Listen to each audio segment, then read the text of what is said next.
Hopefully by now we've convinced you that older money is better. But how old? Well, it kind of depends on your situation and how much financial security you need. First, for everyone, we recommend you age your money at least 30 days. Why? Because at that point, you're a month ahead. You've broken the paycheck to paycheck cycle, and you're no longer gonna have to worry about timing bills to paychecks. But not everyone has a regular income. Maybe you're a salesman, a realtor, a small business owner, or anyone that works on commission. It may not be unusual for you to make 20% of your income in 1 month and then nothing for the next 4 months. Is that your reality? If your income is highly variable, you might want to have 2 or even 3 months of expenses in the bank. This will help you even out the highs and lows of your income and let you live a more steady lifestyle.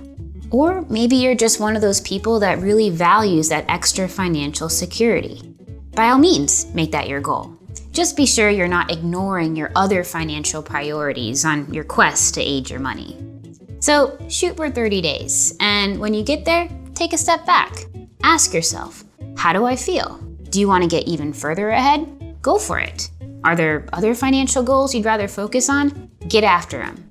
After you've aged your money 30 days, it's up to you.